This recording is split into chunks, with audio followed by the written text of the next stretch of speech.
ये कहानी है रितेश और सिया के प्यार की। रितेश और सिया दोनों एक दूसरे से बहुत प्यार करते थे। दोनों साथ में घूमते फिरते और समय बिताते, काफी खुश रहा करते थे। सिया ने कहा, रितेश, क्या तुम मुझे हमेशा ऐसे ही प्यार करोगे और मेरा ख्याल रखोगे? हाँ हाँ बिल्कुल, लेकिन तुम ऐसे पूछ क्यों रही हो? बस ऐसे ही, तुम मुझे कभी छोड़ मत देना। ऐसा कभी नहीं होगा। अच्छा सुनो, मैं अपनी माँ के इलाज के लिए कुछ दिनों के लिए शहर से बाहर जा रहा हूँ। बस एक बार मेरी नौकरी लग जाए, फिर मैं घर की सारी जिम्मेदारी भी उठा लूंगा और मैं जल्द ही लौट आऊंगा। तुम अपना ख्याल रखना। रितेश थोड़े दिनों के लिए अपनी माँ के साथ शहर से बाहर चला जाता है और जब कुछ दिनों बाद रितेश वापस आता है तो सबसे पहले वो सिया को फोन करता है, लेकिन सिया का फोन बार बार व्यस्त आता है। रितेश कई बार सिया को कॉल करता है, लेकिन कोई जवाब नहीं मिलता। थोड़ी देर बाद उसकी बात सिया से होती है। वो सिया से मिलने के लिए कहता है, लेकिन सिया मना कर देती है। सॉरी रितेश, मैं आज नहीं मिल सकती, पापा घर में हैं। अच्छा बाय, मैं बाद में बात करती हूँ। सिया की इस बेरुखी से रितेश थोड़ा सा हैरान रह जाता है। रात में रितेश वापस सिया को कई बार फोन करता है, लेकिन सिया का फोन काफी देर तक व्यस्त आता है। रितेश फोन रख देता है, तभी सिया का फोन आता है। हेलो रितेश, मैं तुमसे एक बात कहना चाहती हूँ। हाँ बोलो। रितेश, इन दिनों जब तुम नहीं थे तो मेरी जिंदगी में रोहन नाम का एक लड़का आया और उससे मिलकर मुझे एहसास हुआ कि मैं उसके साथ बहुत खुश हूँ और वो हमारे कास्ट का भी है। तो अब तुम मुझे भूल जाओ। मुझे पता है कि तुम्हें काफी बुरा लगेगा। अगर तुम उसके साथ सच में खुश हो तो ठीक है, यही सही। तुमने सोच समझ कर ही फैसला किया होगा। अब मैं तुम्हें कभी कॉल नहीं करूंगा। और रितेश फोन कट कर देता है। रितेश के लिए यह सब इतना आसान नहीं था। अब रितेश सिया की याद में और उसके प्यार में तड़पता रहा। सिया से अलग होने के बाद न तो वो खाता पीता और न ही सो पाता। उसका किसी काम में मन नहीं लगता। उसकी जिंदगी से जैसे सारी खुशियां ही खो गई हो। और इसी तरह कई महीने उसने सिया के गम में गुजार दिए। लेकिन वो ये भी जानता था कि इस तरह सारी जिंदगी गुजारना आसान नहीं है, क्योंकि रितेश की इस हालत से उसकी मां भी बहुत दुखी थी।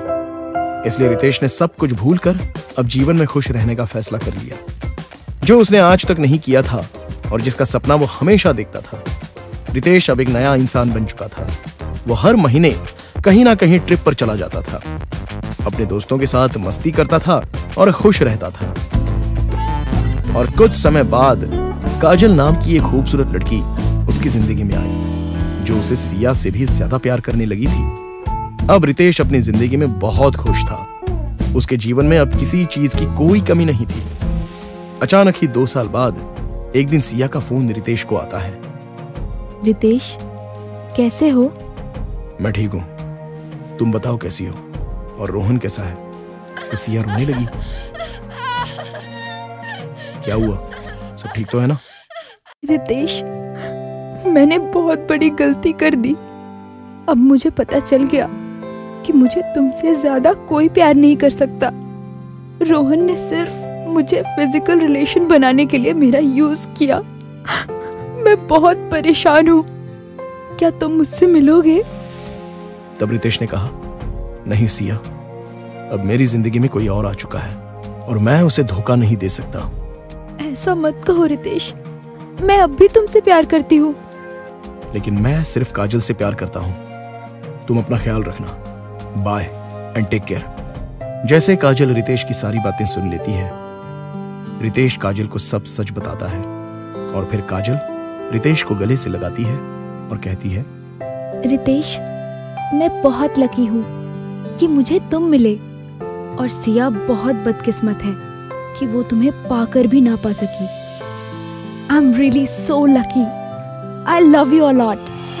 तो दोस्तों, इसलिए कहते हैं कि सच्चा प्यार जिंदगी में बड़ी मुश्किल से मिलता है, इसलिए किसी के लिए इसे खोना नहीं चाहिए।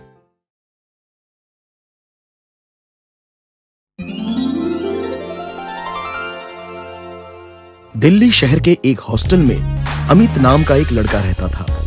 अमित अमीर बाप की बिगड़ी हुई औलाद था, जो दोस्तों के साथ खूब पार्टियां और मस्ती करता।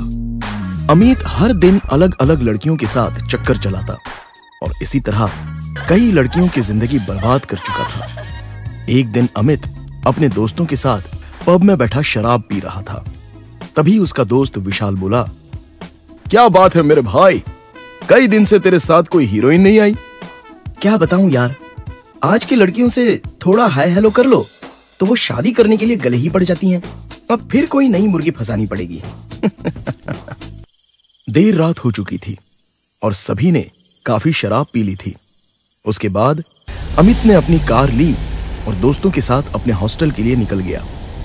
हॉस्टल में अपने कमरे में पहुंचकर जब अमित ने अपना फोन देखा तो उसके फेसबुक पर फुलवा नाम की एक लड़की का फ्रेंड रिक्वेस्ट आया था और मैसेज भी। अमित ने फौरन उसे एक्सेप्ट किया और फुलवा को मैसेज करके उससे बात करने लगा। अमित ने कहा, हेलो जी, क्या आप मुझे जानती हैं? आपका मैसेज आया था। तो फुलवा ने कहा, नहीं बाबूजी, शायद गलती से चला गया होगा। रोहन ने फौरन फुलवा की प्रोफाइल चेक की, जिससे वो समझ गया कि फुलवा ज्यादा पढ़ी लिखी नहीं है। अब रोहन फुलवा को अपने प्यार में फांसने का जाल बनाने लगा और उससे मीठी मीठी बातें करने लगा था। अब रोज दोनों खूब प्यार मोहब्बत की बातें करते और अमित फुलवा के फोन में पैसे डलवाता और फुलवा से उसके बारे में सारी जानकारी हासिल कर ली कि 17 साल की फुलवा देवरी गांव की कम पढ़ी लिखी और सीधी सादी लड़की है और फुलवा रोहन के मीठी मीठी बातों में आकर उसके प्यार में पूरी तरह से फंस चुकी थी। और सही मौका देखकर एक दिन अमित ने फुलवा से कहा, फुलवा, मैं तुमसे बहुत प्यार करता हूँ। मैंने अब तक तुम्हें देखा ही नहीं, पर अब देखना चाहता हूँ। मैं कल ही तुमसे मिलने तुम्हारे गांव आऊंगा और तुम्हें फोन करूंगा। लेकिन बाबूजी, हमारे काका इस बात से नाराज हो जाएंगे, हम आपसे नहीं मिल सकत।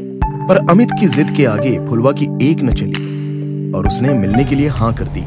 अगली ही सुबह अमित फुलवा से मिलने उसके गांव पहुंचा और फुलवा को फोन किया, जहां फुलवा सुनसान नदी किनारे बने एक मंदिर के पास अमित का इंतजार कर रही थी।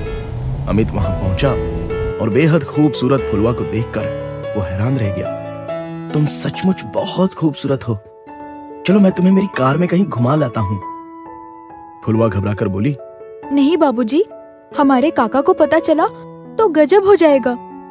अमित ने कहा, तुम चिंता मत करो, किसी को कुछ पता नहीं चलेगा। अमित फुलवा को लेकर अपनी कार में अपने दोस्त सौरभ के फार्म हाउस पर गया। ये आप हमका कहाँ ले आए?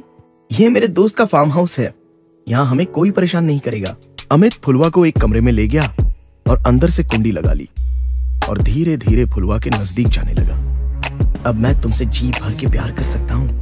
फुलवा घबरा गई और बोली, नहीं बाबूजी, शादी से पहले ये ठीक नहीं है। पर अमित कहाँ रुकने वाला था।